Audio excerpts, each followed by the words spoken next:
Agora vamos analisar a mensagem do segundo anjo.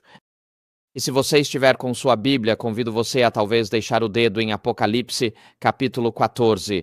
É essa passagem que vamos examinar, especialmente o versículo 8, que é a mensagem do segundo anjo. E se eu pudesse resumir as 3 mensagens angélicas desta forma, eu diria o seguinte: na mensagem do primeiro anjo, Deus é revelado. Ele é nosso Criador e nosso Redentor. Na mensagem do segundo anjo, Satanás é exposto como mentiroso, enganador, assassino e trapaceiro. E na mensagem do terceiro anjo, somos chamados a tomar uma decisão, seja por Deus ou por Satanás. Portanto, a mensagem do primeiro anjo é Deus revelado, a mensagem do segundo anjo é Satanás exposto, e a mensagem do terceiro anjo é: faça uma escolha. E a escolha é sua, mas todos nós precisamos fazer uma escolha por Deus. E a falta de uma escolha por Deus é, de fato, uma escolha por Satanás. Então, ao abrirmos a palavra de Deus nesta manhã, convido você a inclinar a cabeça comigo e convidar a presença do Espírito Santo mais uma vez. Vamos orar? Pai Celestial, agradecemos pelas bênçãos, pela liberdade que temos aqui nos Estados Unidos da América de nos reunir e te adorar de acordo com a nossa consciência. Senhor, sabemos que esses dias não durarão muito e que todo o princípio da nossa Constituição será repudiado. Então, Pai, estamos aqui como cidadãos de várias nações, mas, acima de tudo, nossa cidadania está no céu e esperamos o nosso Salvador, o Senhor Jesus Cristo. E por isso hoje, Senhor, nos reunimos como cidadãos do Reino Celestial. Hoje é um reino de graça e amanhã um reino de glória. E eu oro, Senhor, para que, ao nos reunirmos hoje, Tu fales aos nossos corações e mentes, tragas convicção, nos faças crescer em nosso caminhar contigo, ilumines nosso redor nestes tempos, repreendas mentiras, tentações e enganos de Satanás em nossas vidas e nos aproximes de Jesus como nosso Senhor e Salvador, o único que pode lutar batalhas que não vemos. Senhor, entregamos estes momentos em Tuas mãos. Fala por mim, perdoa nossos pecados, repreende qualquer espírito que não seja do Teu reino e que o Teu Espírito Santo seja o único aqui. Em nome de Jesus, pedimos. Amém. Vamos ao texto. Nós analisamos a mensagem do primeiro anjo esta manhã e essa será a nossa jornada. Vamos analisar o que a mensagem do segundo anjo realmente diz. Vamos analisar a Babilônia no Antigo Testamento. Depois vamos analisar a Babilônia no Novo Testamento, e então vamos ver o apelo de Deus à Babilônia do tempo do fim. Então essa é a jornada que vamos fazer juntos neste sermão em particular. E a mensagem do segundo anjo é, na verdade, a mais curta das 3 mensagens angélicas. É muito fácil de lembrar. Está aí na tela. Diz assim: então outro anjo, o segundo, o seguiu. Caiu a grande Babilônia. Ela fez todas as nações beberem do vinho da ira da sua fornicação. E assim, esse verso teve seu cumprimento inicial após o verão de 1844. Quando as denominações estabelecidas rejeitaram o anúncio da vinda de Cristo feito pelos mileritas, e muitos daqueles que aceitaram a vinda de Cristo foram expulsos de suas igrejas tradicionais estabelecidas, eles se uniram em torno do que hoje chamamos de mensagem adventista. A irmã White escreve sobre aqueles tempos, ela diz o seguinte: as igrejas não quiseram receber a luz da mensagem do primeiro anjo e, ao rejeitarem a luz do céu, caíram do favor de Deus. Mas os amados de Deus que eram oprimidos responderam à mensagem. Babilônia caiu e deixaram as igrejas caídas. E assim houve um cumprimento inicial desta mensagem do segundo anjo no início do movimento adventista. E como vimos esta manhã, Apocalipse 12 é uma visão geral do fato de que há uma luta entre Cristo e Satanás. Há uma guerra no céu entre Cristo e Satanás. E há uma guerra na terra entre Cristo e Satanás. E essa guerra chega até a minha casa e a sua casa. Há uma guerra acontecendo entre Cristo e Satanás. E Satanás está irado com aqueles que guardam os mandamentos de Deus e têm o testemunho de Jesus. E então, em Apocalipse 13, vimos esta manhã que Satanás ataca o mundo, especialmente no tempo do fim, com essa trindade falsa, com Satanás falsificando Deus. o pai, o papado, a besta do mar, Apocalipse 13, falsificando Jesus Cristo, e a besta da terra, os Estados Unidos da América na profecia, Apocalipse 13 sendo o falso Espírito Santo. E assim, Satanás ataca o povo de Deus ao longo das eras através dessa trindade falsa, e em resposta, Deus envia 3 mensagens por meio de 3 anjos. E essas mensagens não são apenas para os fiéis de Deus ao longo das eras, elas são direcionadas a todos os habitantes do mundo, a toda a nação, tribo, língua e povo. Como vimos hoje, a besta do mar foi dada autoridade sobre toda a nação, tribo, língua e povo. Assim, Satanás tem sua influência pelo mundo, mas a mensagem do primeiro anjo vai para toda a nação, tribo, língua e povo. Assim, nenhuma nação é deixada para trás por Deus. Onde Satanás ou o mal tenham alcançado, ali a mensagem da graça e do evangelho chegará. E assim, chegamos agora à mensagem do segundo anjo. E para entendermos o que estamos lendo aqui, vamos voltar ao Antigo Testamento, porque Babilônia aparece primeiro no Antigo Testamento. Vamos retomar a história logo após o dilúvio, em Gênesis capítulo 10, versículos 8 a 10. E esta é a primeira menção de Babilônia, ou Babel, na Bíblia. Então, em Gênesis 10, versículos 8 a 10, o texto diz o seguinte: Cuxi tornou-se pai de Nimrod. Ele foi o primeiro na terra a se tornar um poderoso guerreiro. Ele era um grande caçador diante do Senhor. Agora, essa preposição, diante, também pode ser interpretada como contra o Senhor. Portanto, o texto pode dizer que ele era um caçador contra Deus ou que era um caçador diante do Senhor. O texto continua dizendo, por isso se diz como Nimrod, poderoso caçador diante do Senhor. O início do seu reino foi Babel, ou Babilônia, Erech e Akkad, todos eles na terra de Sinar. E assim na atual região do Iraque, no coração dos desertos mesopotâmicos. Ali, no coração do crescente fértil, temos o primeiro rei mencionado na Bíblia, e seu nome era Nimrod. E podemos nos perguntar qual é o significado disso? Pelo fato de que, logo após o dilúvio, temos o primeiro reino humano sendo mencionado. E este é o significado. Quando Deus criou Adão e Eva, sua intenção era que eles fossem seus representantes no planeta Terra.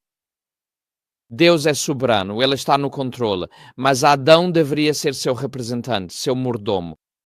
E ele era responsável diante de Deus por sua administração dos recursos da terra. Mas quando você tem a primeira monarquia na terra, a palavra monarquia, te mostra qual é o problema.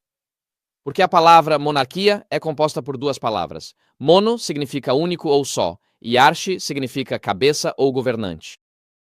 Então, um monoarca, de onde vem a palavra monarca, significa que, se você é o rei de um país, isso quer dizer que você é o único governante desse país.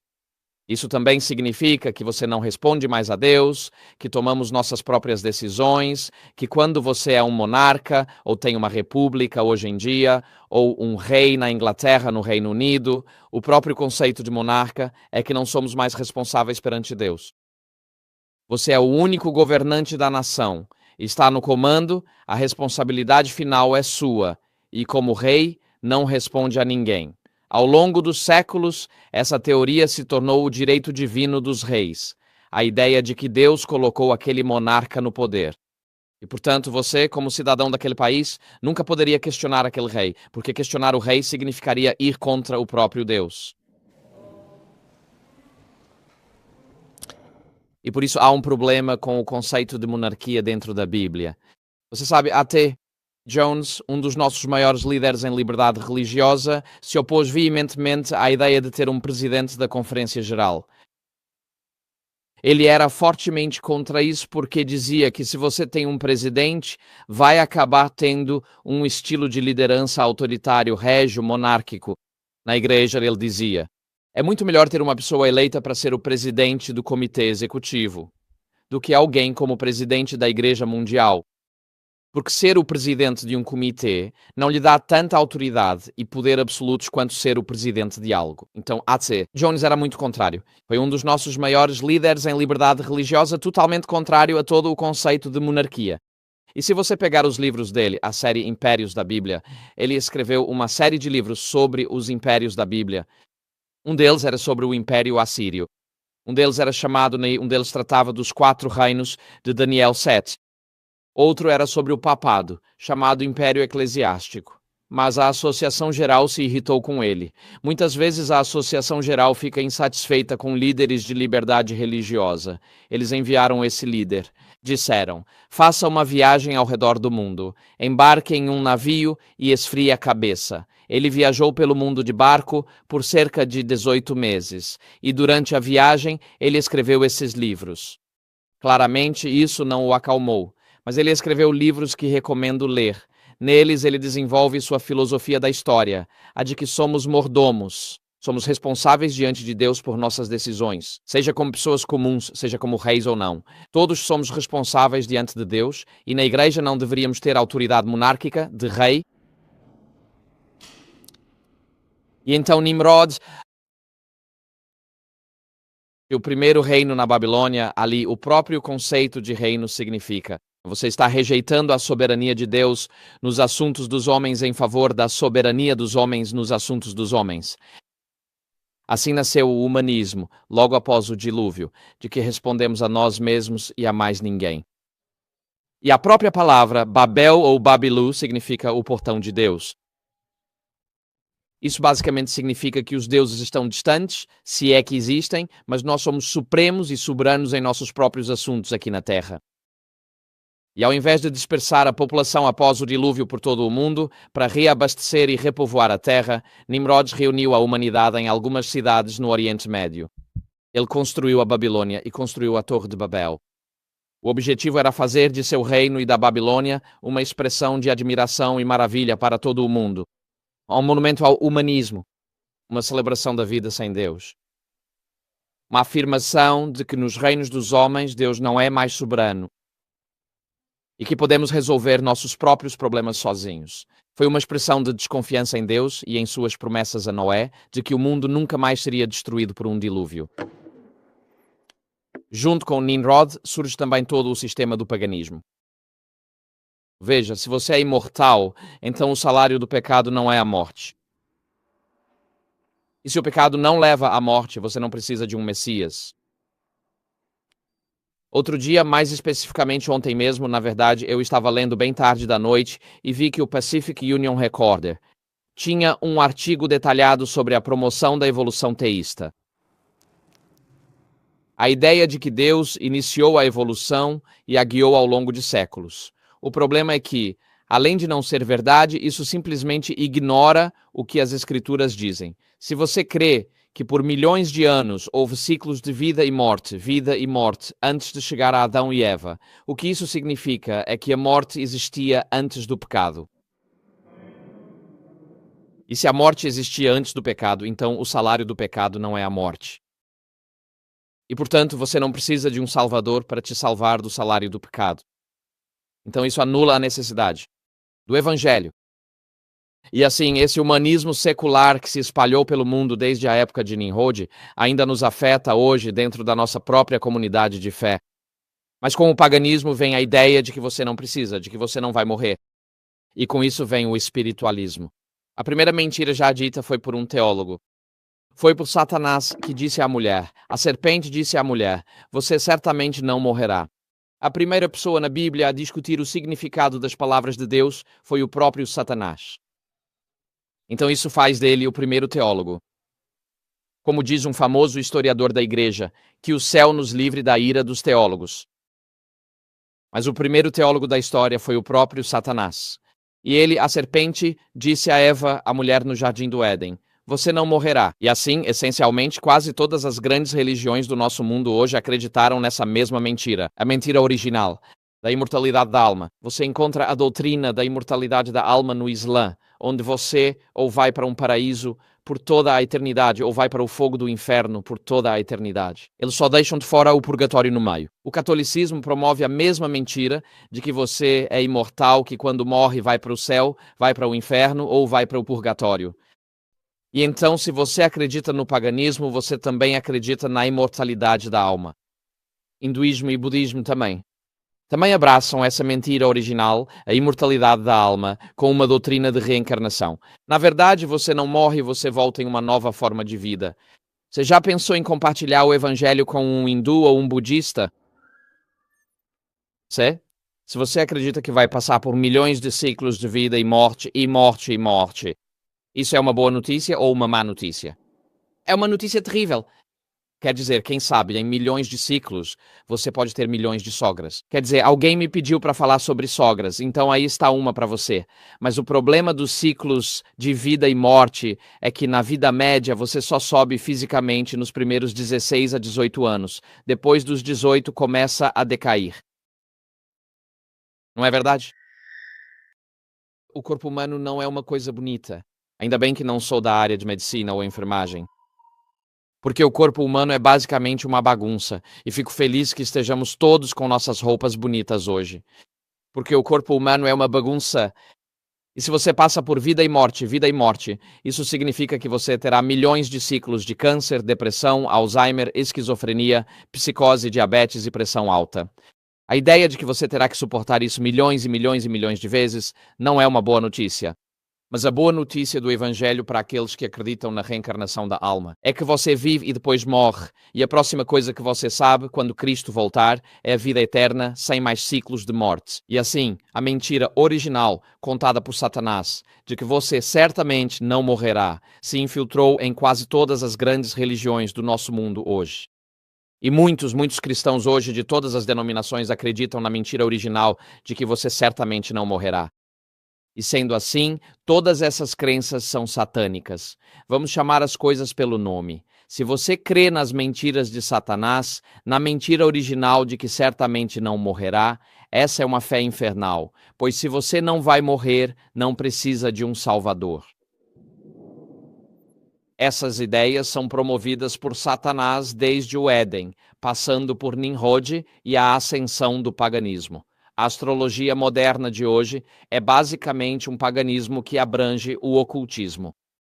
O autor da astrologia é Satanás, que antes foi Lúcifer, o brilhante ou o iluminado.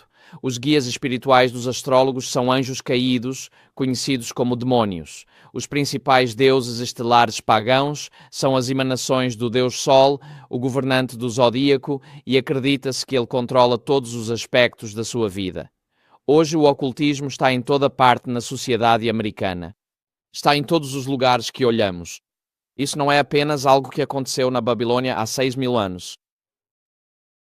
É quase impossível passar um dia nos Estados Unidos sem ser tocado pelo ocultismo. As pessoas perguntam, qual é o seu signo? As pessoas dizem, você já leu seu horóscopo? Está escrito nas estrelas, você não sabe? E Hollywood lança esses filmes cheios de super-heróis que são personagens moralmente ambíguos, mas uma coisa todos eles têm em comum: nunca morrem. Eles continuam voltando em novas encarnações. E assim nossos filhos estão sendo doutrinados com a ideia de que ser mau não leva à morte. Satanás não está mais se escondendo em nossa sociedade ocidental. O enorme crescimento do ocultismo, das práticas Wicca, práticas pagãs, transgenerismo, Satanás não está mais se escondendo. E lá nos tempos do Antigo Testamento, Isaías 14, versículo 4, Isaías equipara o rei da Babilônia ao próprio Lúcifer. Isaías 14, 4, Isaías diz o seguinte: você fará esta zombaria contra o rei da Babilônia, como cessou o opressor, como cessou a sua insolência. E assim, nesta passagem aqui, Isaías equipara o rei da Babilônia ao próprio Lúcifer. Portanto, a rebelião da Babilônia contra Deus é a mesma que a rebelião de Satanás contra Deus no céu. E o ódio de Lúcifer, a perseguição da Babilônia aos santos de Deus, na época de Daniel, Sadraque, Mesaque e Abednego, a perseguição da Babilônia aos santos de Deus, reflete Lúcifer e seu ódio por Deus, e também pelos santos de Deus. E a primeira vez que você encontra na Bíblia a frase Babilônia, a grande, não é em Apocalipse 14, mas sim em Daniel capítulo 4, versículo 13. E essa é uma história em que o rei Nabucodonosor teve um sonho. Lembra do sonho de uma grande árvore? E ela cresceu alta e as aves do céu fizeram um ninho nela.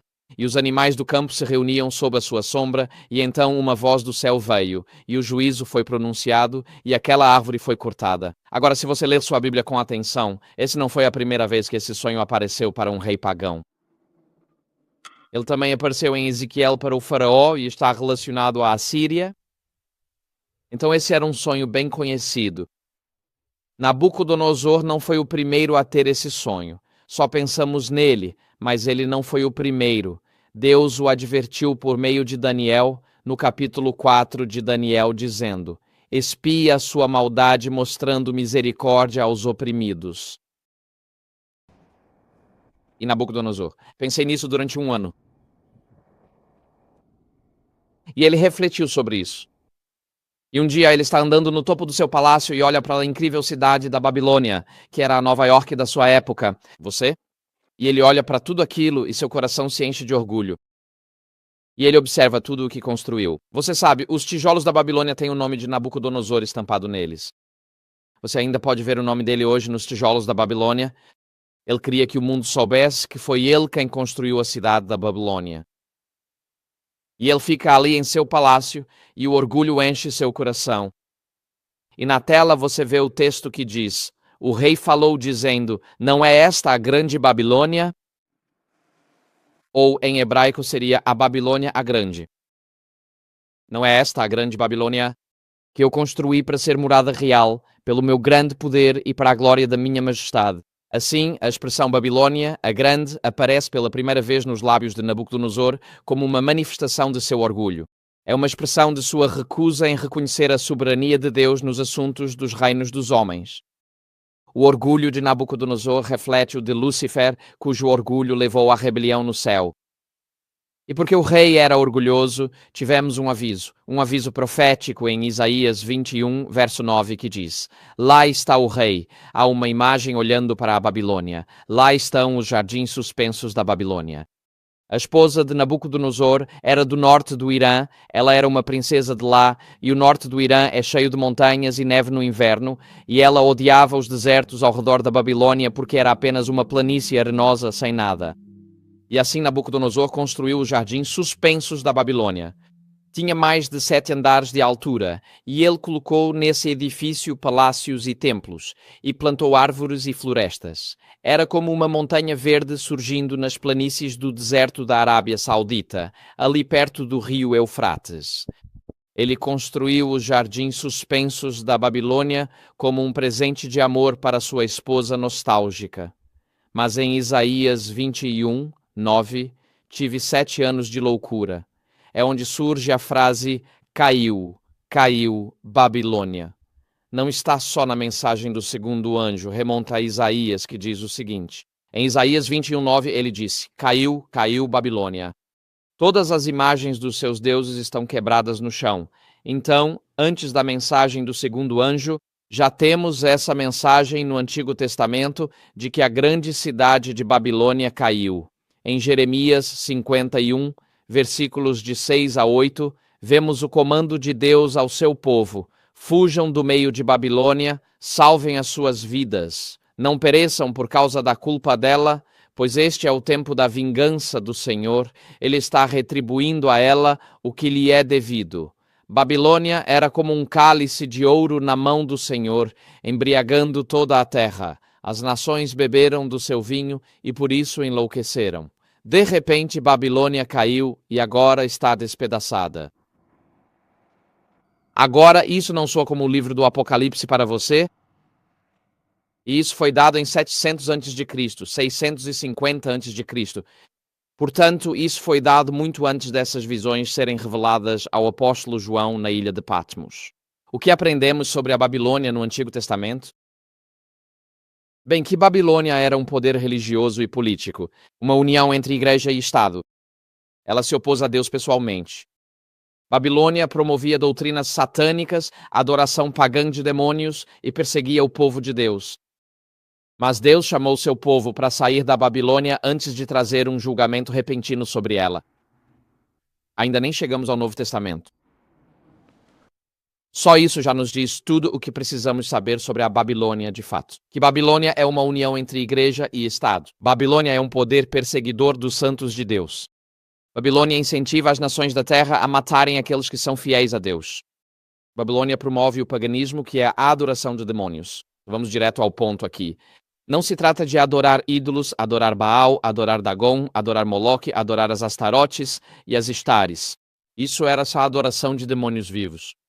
As estátuas eram apenas manifestações desses demônios. É um poder perseguidor que promove doutrinas satânicas, que ataca o povo de Deus e está embriagado com o sangue do povo de Deus. Mas Deus promete trazer juízo sobre a Babilônia. Deus diz, antes que eu traga juízo sobre esse poder sem Deus, ele diz, sai dela, povo meu. Agora não chegamos ao Novo Testamento. Vamos mudar para lá agora. Mas é isso que o Antigo Testamento revela sobre a Babilônia antiga. Então vamos falar da Babilônia do Novo Testamento, certo? E para contextualizar isso, encontramos 3 bestas em particular sobre as quais quero falar aqui por um momento em Apocalipse 12, Apocalipse 17 e Apocalipse 13. A primeira besta que encontramos está em Apocalipse capítulo 12, versículo 3. Nós mencionamos essa besta, em particular esta manhã, que diz o seguinte: então apareceu outro sinal no céu, um grande dragão vermelho com 7 cabeças e 10 chifres, e 10 diademas sobre suas cabeças. Então essa besta tem 7 cabeças, 10 chifres e 10 coroas. E Apocalipse 12, 9 nos revela a identidade dessa besta. Quem é essa besta? É Satanás. É Satanás, aquele grande dragão, o acusador dos santos, o perseguidor do povo de Deus. Esse dragão que aparece em Apocalipse 12 é o próprio Satanás. E em Apocalipse capítulo 12, esse dragão perseguiu a criança, perseguiu a mulher e perseguiu a criança. E a perseguição durou um tempo, tempos e metade de um tempo. Esses são os anos da supremacia papal. Então, a primeira besta que encontramos em Apocalipse 12 é Satanás agindo através da Roma imperial e depois através da Roma papal. Essa é a primeira besta que temos. A segunda besta para a qual quero chamar a atenção, enquanto nos aproximamos de Babilônia aqui, é encontrada em Apocalipse 13. Do versículo 1 ao 8, há uma imagem ali da mulher grávida e da besta de 7 cabeças vindo atrás dela. Mas a segunda besta que encontramos está em Apocalipse 13, do versículo 1 ao 8. E essa besta, em particular, se assemelha ao arrogante poder do pequeno chifre de Daniel 7. E ela persegue os santos por 42 meses, o mesmo que a profecia paralela de 1260 anos do poder do pequeno chifre de Daniel 7. E Apocalipse 13, 2 descreve essa besta. Diz assim: a besta que vi era semelhante a um leopardo, seus pés eram como os de um urso, e sua boca como a boca de um leão. Esses animais lhe soam familiares em algum lugar do Antigo Testamento? Um urso, um leão e um leopardo. Sim? E na profecia de Daniel, qual foi a primeira besta que ele viu sair do mar em Daniel 7? Um leão. E qual era a segunda besta? Foi um urso. E a terceira besta era uma?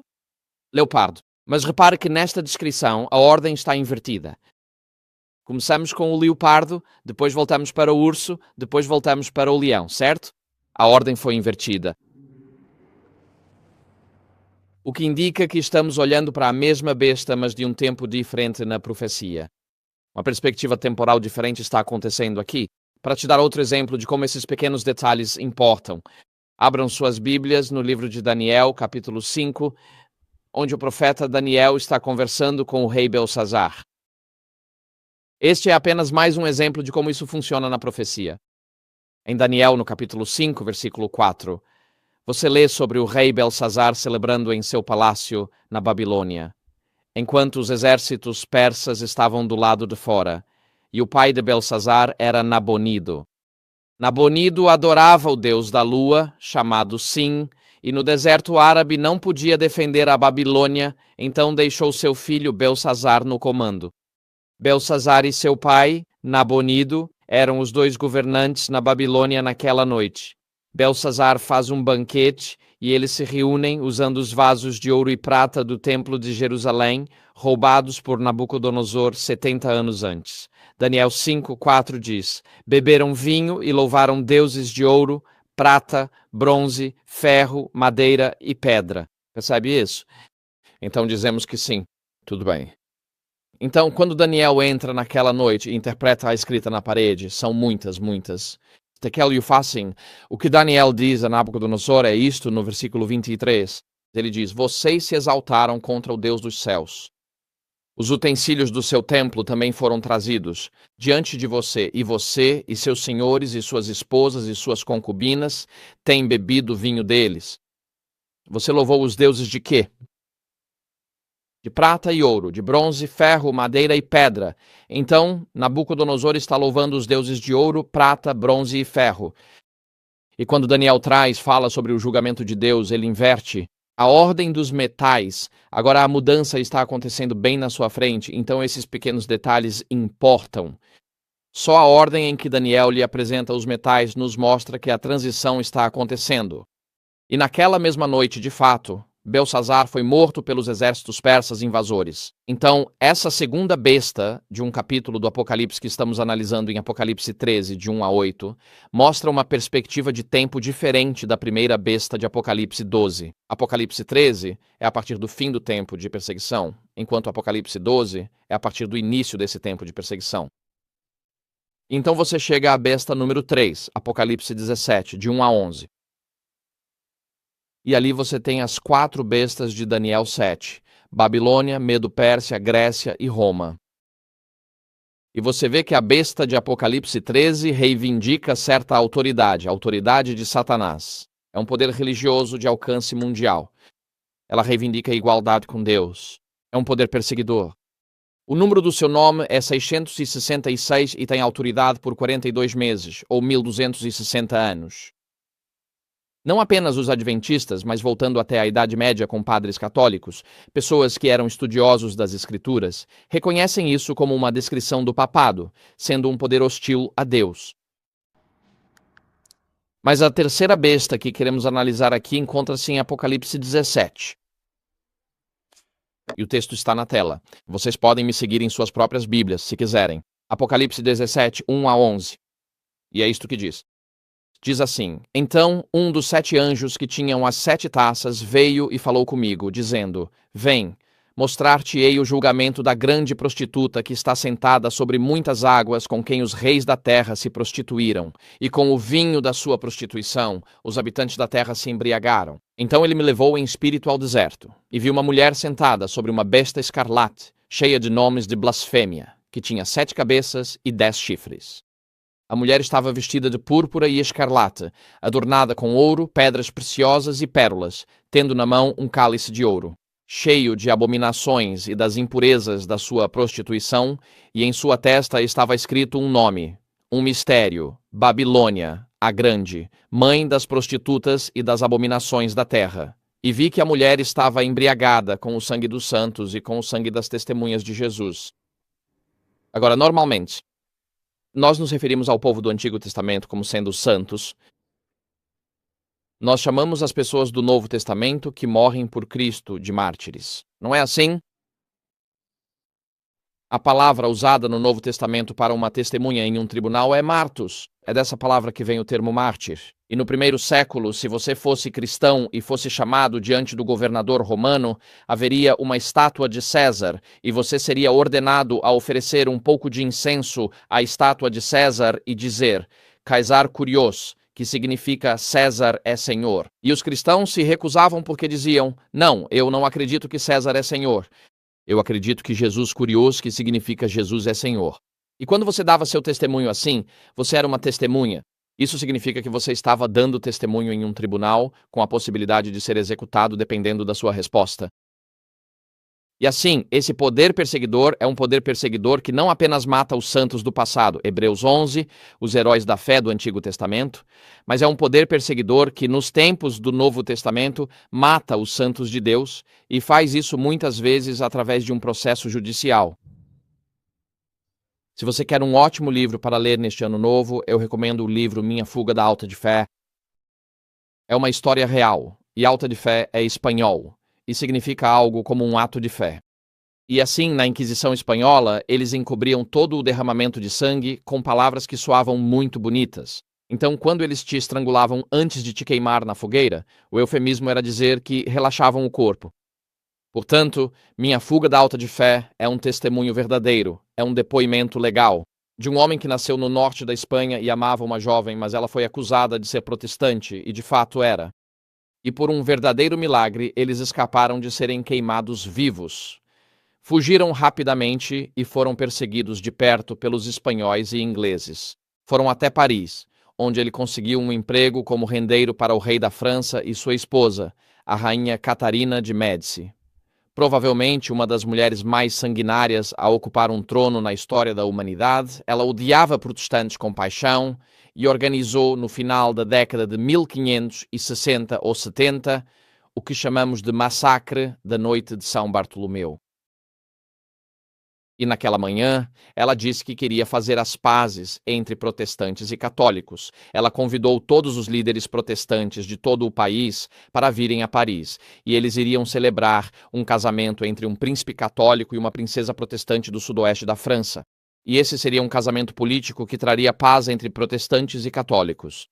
Mas tudo não passava de uma farsa. Ela convidou todos os líderes para Paris, conhecidos como huguenotes, e às 4 da manhã, ao sinal combinado, a multidão atacou esses protestantes em suas casas e mais de 70.000 pessoas foram massacradas naquele dia.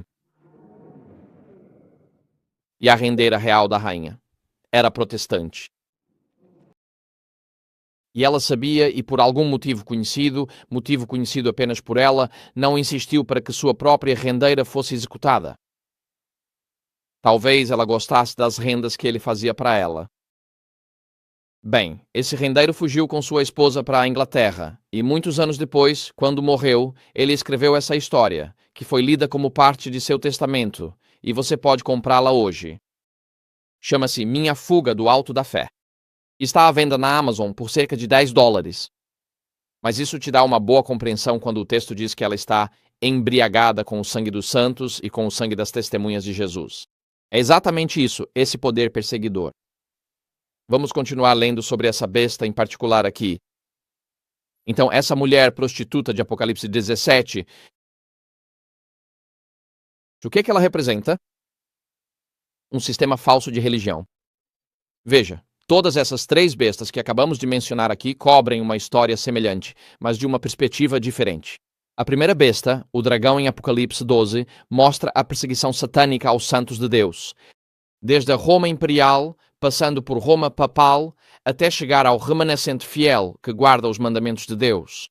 Portanto, Apocalipse 12 é uma profecia voltada para o futuro. Apocalipse 13, de 1 a 8, acrescenta mais detalhes. E aqui está falando sobre o papado e o que ele fez durante o período da Idade das Trevas, o tempo da supremacia papal. E Apocalipse 17, esta passagem aqui, traz ainda mais descrição, mas agora sob a perspectiva do poder perseguidor, no que a Bíblia chama de tempo do fim. E agora estamos vivendo no tempo do fim. O fim dos tempos é a volta de Jesus, mas o tempo do fim está em Daniel 11:40, no fim da supremacia papal, e vivemos hoje em o tempo do fim. Agora, pense que Deus, em sua infinita misericórdia, permitiu que nós nascêssemos no tempo do fim, quando a escuridão atinge seu ápice, quando a escuridão do pecado está mais intensa, quando a penumbra do pecado se abate sobre o nosso mundo, como nunca antes. Quando o anúncio da chegada do noivo for feito à meia-noite, na hora mais escura da noite, Deus está nos chamando para sermos a sua luz naquele tempo. Sabe, aqueles do Atlântico eram as Olimpíadas de Atlanta?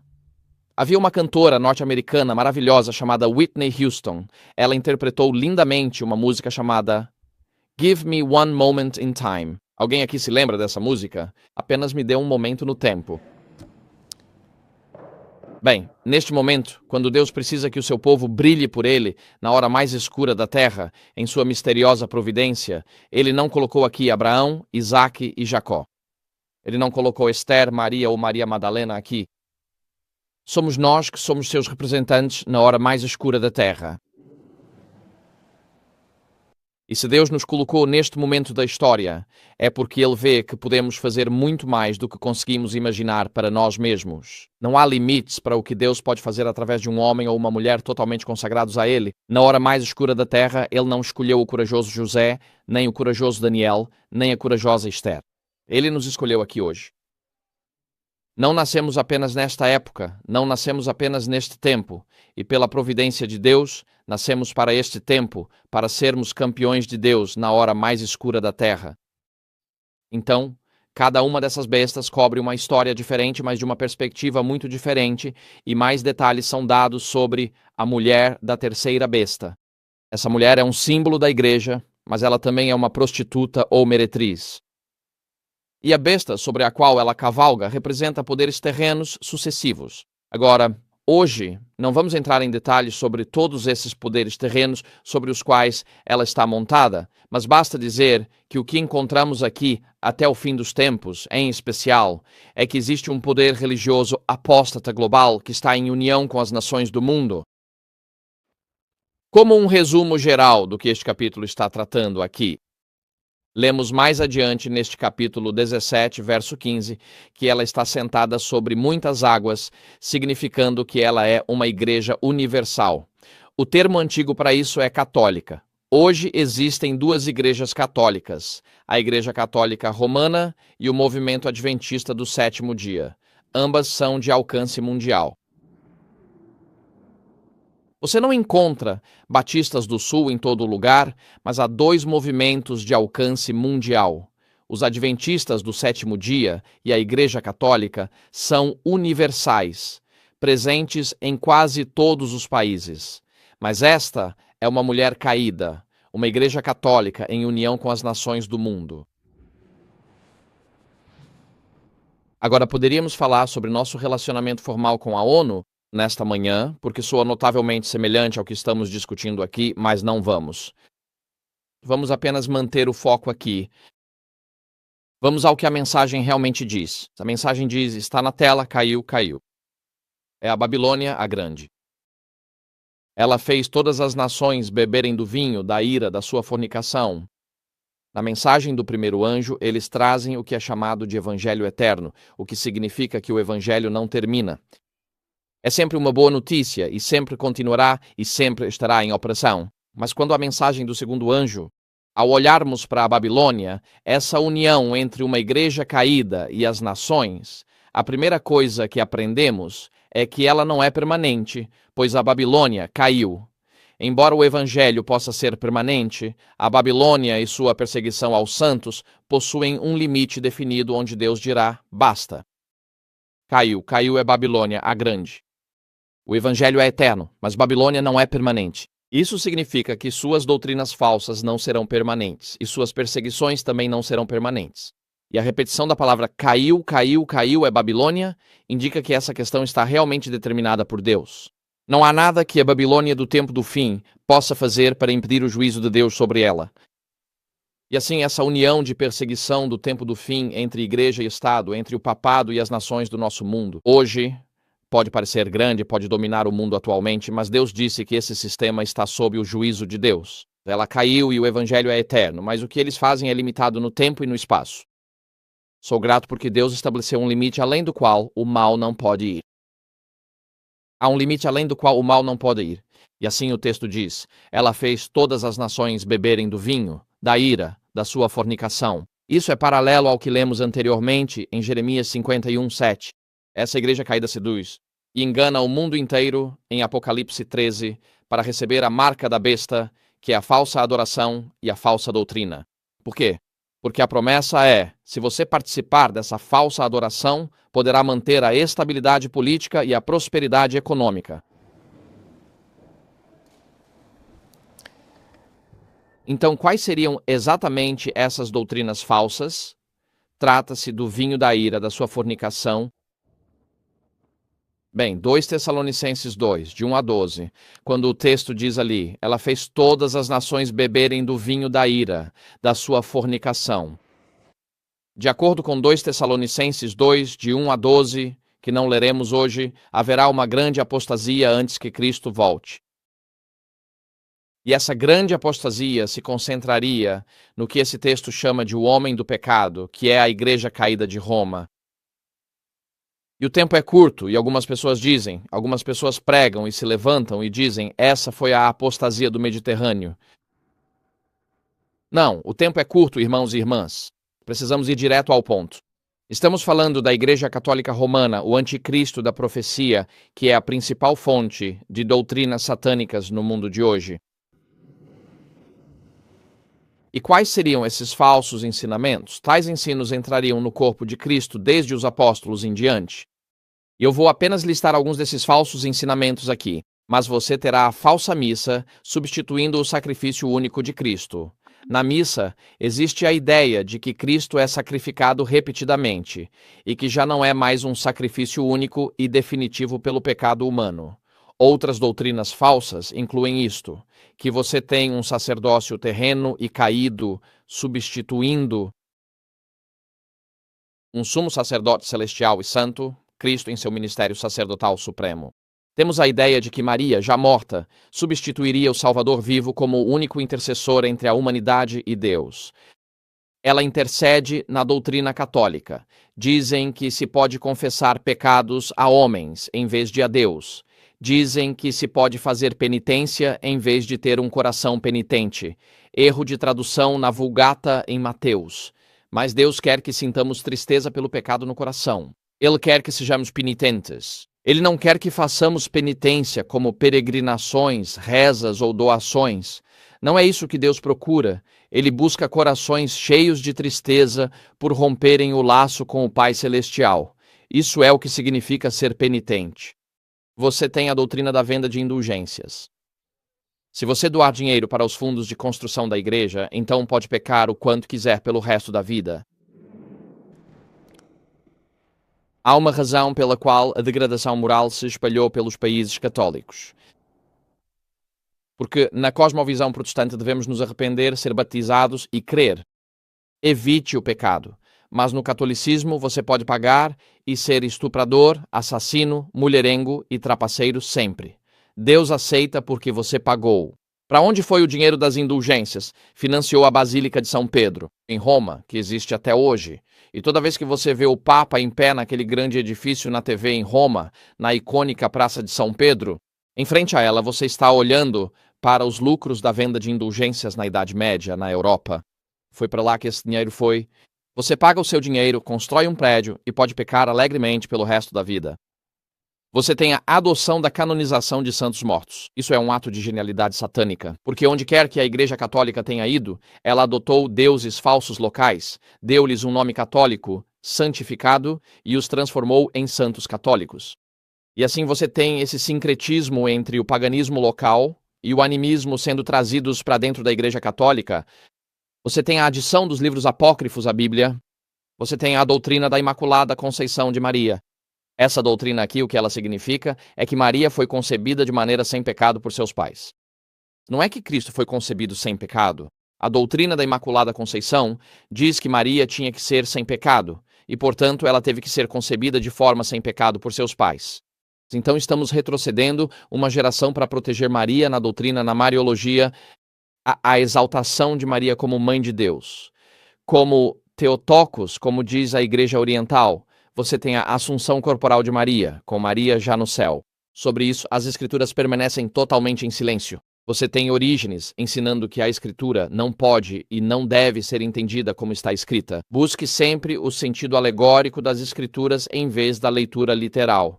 Quando você diz que não consegue interpretá-las como escritas, a maioria das pessoas desiste, pois quem sabe qual é a alegoria subjacente. Não creia no que seus olhos veem. Bispos romanos afirmam que a Igreja está acima das Escrituras e não sujeita a elas. Peregrinações são vistas como penitência para expiar o pecado. Há também a veneração a anjos e santos mortos. Você tem o uso de imagens no culto. Você tem a prática do rosário. Você tem o batismo por aspersão com água, em vez de por imersão total. Você tem a doutrina da transubstanciação, que significa que quando o padre pega aquela hóstia e aquele vinho, ele ordena que se transformem no corpo literal de Cristo e no sangue de Cristo, o que foi um ponto principal de debate durante a Reforma Protestante. Você tem a doutrina de que não somos salvos somente pela graça de Deus, mas que você é salvo pela graça, mais as obras. Essa doutrina foi formulada no Concílio de Trento durante a Contra-Reforma. Você tem a doutrina da transferência da solenidade do sábado para o domingo. Você tem o monasticismo. Você tem o falso ascetismo. Você tem a divisão antibíblica entre clero e leigos. Não há nada nas Escrituras sobre essa divisão que temos hoje em nossas igrejas entre o clero e os leigos. Nós cremos no sacerdócio de todos os crentes, e todos têm dons, e todos devem usar seus dons para a edificação do corpo de Cristo. Você tem a idolatria do celibato em detrimento do casamento. Você tem a adoração de relíquias. E quando você olha para ossos em decomposição e paga por isso assim, você pode reduzir o seu tempo no purgatório. Você tem a falsa alegação da sucessão apostólica a partir de Pedro. O acendimento de velas, a prática de orações pelos mortos, a adoração de imagens de ouro, procissões pelas ruas, a doutrina da infalibilidade do Papa. Bem, a doutrina da infalibilidade do Papa parece ótima, mas não é tão boa assim, porque foi promulgada tardiamente no final dos anos 1800. Mas se o Papa é infalível, significa que tudo o que foi dito nos anos 1200, 1300 e 1400 também estaria perfeitamente correto. E se o Papa é infalível, isso significa que tudo o que o Papa disser hoje deve ser consistente com tudo o que foi dito há mais de 1500 anos. Isso coloca o Papa atual em uma situação terrível, se ele quiser mudar a doutrina. Porque se os Papas dos anos 1600 emitiram encíclicas e bulas e assim por diante e disseram que isso é dogma, então o Papa moderno não pode mudar isso. E assim, a doutrina da infalibilidade significa que cada palavra que você disse no passado é usada contra você. Depois existem outros ensinamentos falsos que essa mulher espalha pelo mundo. Existe a doutrina do purgatório, a ideia de que você paga certas quantias de dinheiro para reduzir seu tempo lá, ou para livrar seus pais do inferno. A doutrina das duas espadas diz o seguinte: a palavra de Deus é a espada do Espírito. Se o padre não te trouxer para o corpo de Cristo pela pregação, o magistrado o obrigará com a espada de aço dos soldados. Isso é conhecido como a doutrina das duas espadas, e isso vem desde a Idade Média. E então você tem a legitimidade da coerção e da tortura para forçar as pessoas a entrarem na igreja. Essa doutrina veio de Agostinho, a partir dos anos 400, porque há um verbo no Novo Testamento, na parábola do banquete de casamento. No Evangelho de Mateus, quando o Senhor diz aos seus servos, vão e convidem-nos para virem ao banquete, esse verbo, anakizo, também pode significar compelir. E assim a ideia é que você pode obrigar as pessoas a entrarem na igreja, e mesmo que você as mate no processo, ainda assim está fazendo um favor a elas. Pois eles também creem no extra ecclesiam non salus est, dogma, que significa, fora da igreja não há salvação. Se te obrigo a entrar na igreja e morres no processo, estou te fazendo um favor ao garantir sua vida eterna. Você pode obrigar qualquer pessoa a entrar, e mesmo que a mate no processo, está fazendo um favor.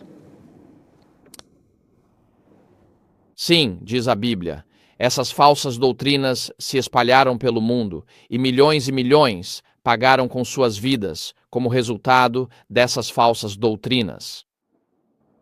O Grande Conflito responde. Na página 595.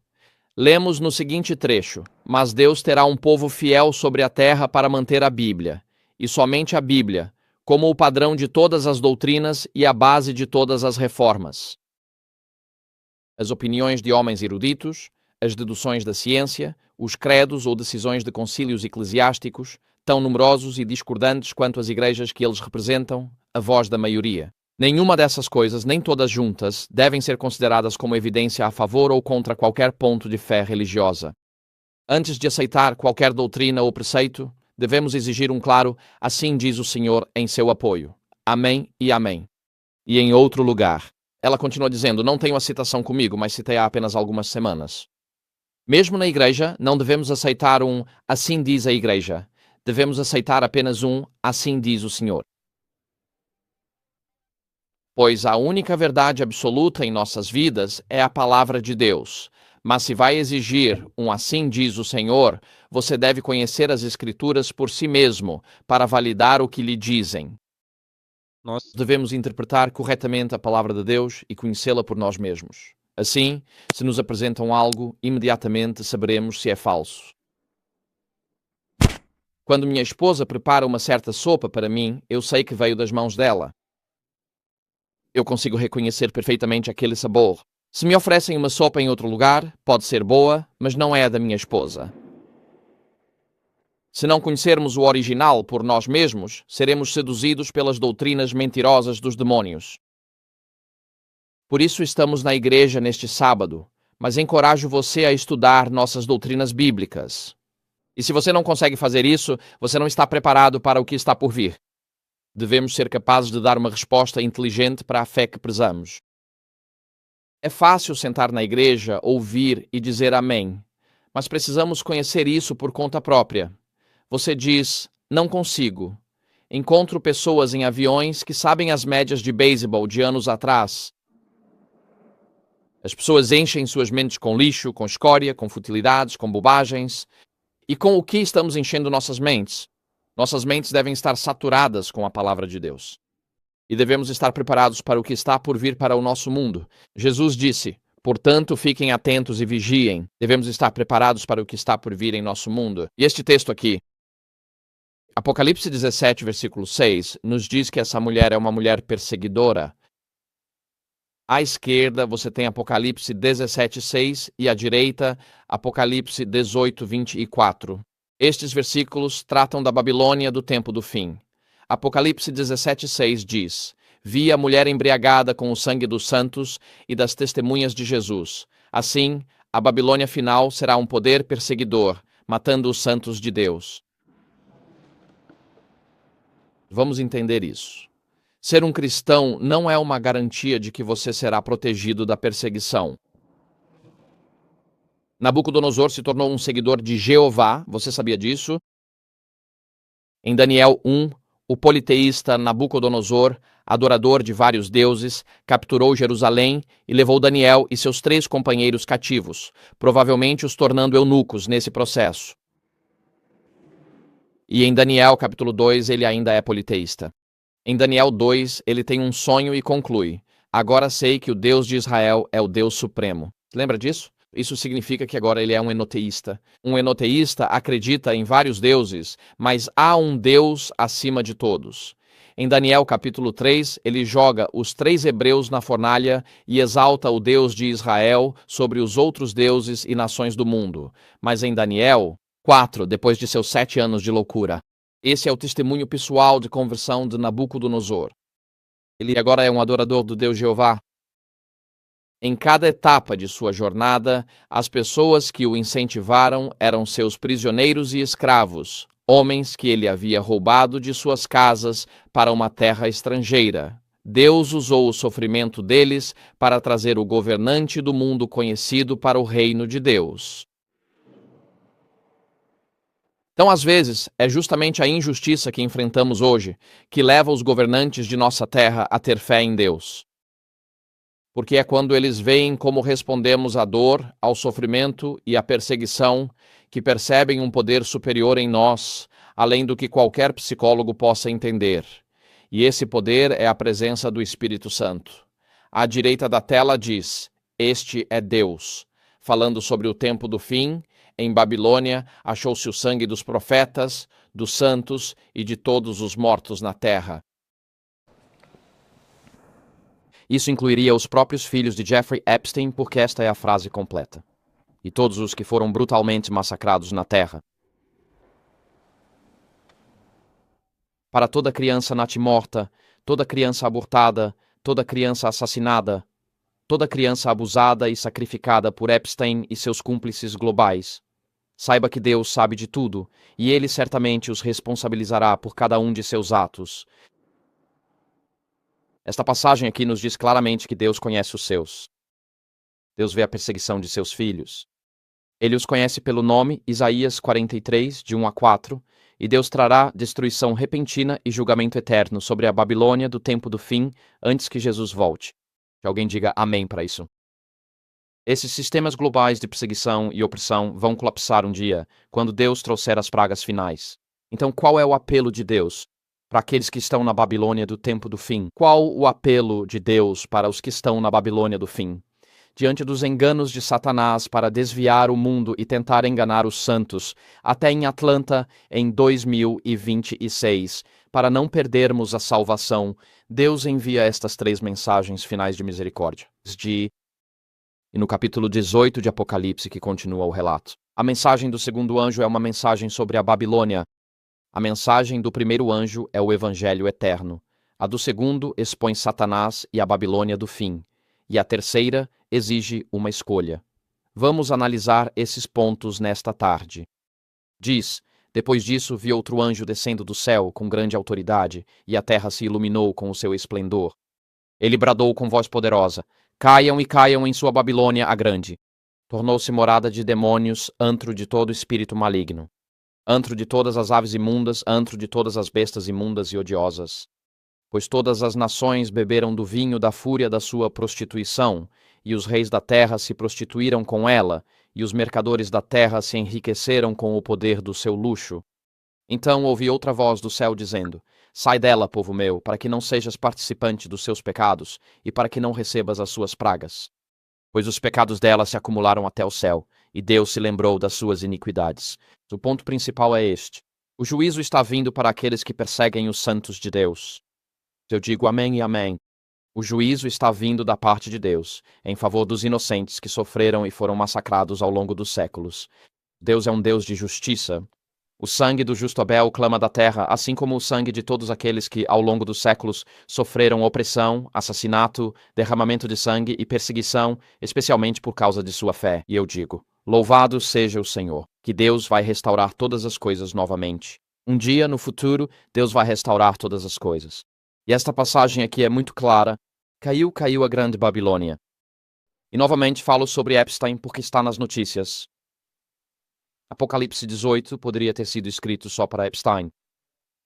Os reis da terra, os magnatas e os mercadores da terra estão bebendo vinho. Eles estão bebendo algo e estão perseguindo os santos e matando pessoas. E é o refúgio de todo espírito maligno e impuro. É uma descrição perfeita do que tem acontecido ao redor do mundo com Epstein e seus conspiradores globais. É uma descrição perfeita, mas não é a aplicação principal. É um retrato perfeito do que estamos vendo, desvelado diante dos nossos olhos hoje. A Babilônia do fim dos tempos, como a antiga Babilônia, é a morada dos demônios. Ela é controlada por Satanás. Ela propaga doutrinas falsas. E ela está tão enfurecida com Deus que sente-se compelida a perseguir e matar os santos de Deus. Sim, aqueles que estão na Babilônia beberão o vinho da ira da fornicação. Essa é uma união antibíblica, blasfema e persecutória entre igreja e Estado. Mas na mensagem do terceiro anjo que veremos nesta tarde, eles também beberão do vinho da ira dos juízos de Deus. Portanto, todos foram avisados. E nesse apelo do tempo do fim, Deus aparentemente ainda tem seu povo na Babilônia do tempo do fim, e ele os convida a sair e se unir ao seu movimento final, aqueles que guardam os mandamentos de Deus e mantêm firme a fé em Jesus. Há hoje um movimento de pessoas cujos olhos estão fixos pela fé em Jesus. Ele é o Salvador que leva sobre si os pecados. Ele é o Salvador que ama o pecador. Ele é o Salvador que toma o nosso lugar. Ele é o Salvador que perdoa a culpa. E ele é um Salvador que em breve virá. Portanto, não participe dos pecados da Babilônia, evite o ocultismo de todas as formas possíveis. Procure igrejas onde a verdadeira doutrina é pregada, e não doutrinas populares ou falsas. Não participe nem apoie a perseguição aos santos de Deus. Saia do meio de nós, assim como Deus chama o seu povo fiel. Se vocês forem o meu povo, eu serei o seu Deus. Essa é a nova aliança. Ela remonta ao jardim do Éden. Hoje Deus tem um povo cujos olhos estão fixos em Jesus. Quero convidar você hoje a fixar seus olhos em Jesus como seu Salvador. Diga: Senhor, quero que escrevas tua lei em meu coração. Não quero ter parte alguma com a imundície moral, a corrupção e a degradação que estamos vendo em nossa sociedade diante dos nossos olhos nestes dias. Não queremos ter nada a ver com isso. Não queremos estar aliados aos reis do mundo. Não queremos estar aliados às nações do mundo. Não queremos estar em aliança com os sistemas bancários do mundo porque tudo foi tocado e poluído pela imundície moral que está acontecendo em nossa sociedade. Devemos ser, como diz Tito 2, um povo peculiar, um povo escolhido, um povo puro. E tudo isso começa comigo, e começa com você, e com a forma como vivemos nossas vidas a partir de agora em diante. O Senhor Deus está à procura de um povo peculiar, um povo profético, um povo puro. Um povo que não participará dos pecados deste mundo, nem terá qualquer envolvimento com os sistemas caídos deste mundo. Nossa lealdade principal e nossa única lealdade é ao Rei dos Reis e Senhor dos Senhores. Eu entreguei minha vida a Jesus quando tinha 13 anos e foi a melhor decisão que já tomei. E toda a promessa que ele fez nas Escrituras se cumpriu. Houve lágrimas pelo caminho, admito, mas Deus é bom e fiel. Estou aqui diante de vocês na casa dos 50 anos para dizer que Deus é fiel àqueles que confiam nele. Portanto, sai dela, povo meu, é a mensagem de misericórdia de Deus, é uma mensagem de advertência, é uma mensagem de amor, porque ele não quer que ninguém pereça. Você pode dizer que eu tinha uma conclusão escrita em algum lugar, mas a perdi. Este sermão tinha 4 páginas e eu perdi a 4ª página em algum lugar. Em algum momento desta manhã, eu perdi a 4ª página. Então, essencialmente, eu diria o seguinte: ajoelhe-se hoje e confesse seus pecados diante de Deus. Levante-se e olhe para o céu, e receba a justiça do nosso Senhor e Salvador, e então dê um passo à frente. Fale e brilhe por Jesus nas próximas semanas, meses e anos. Se não formos suas testemunhas nas horas finais da terra, Deus encontrará outra pessoa. Brilhe por Jesus, ganhe almas para Cristo, e quando Jesus voltar, cada um de nós receberá uma recompensa celestial. Para a glória do nome dele. Amém.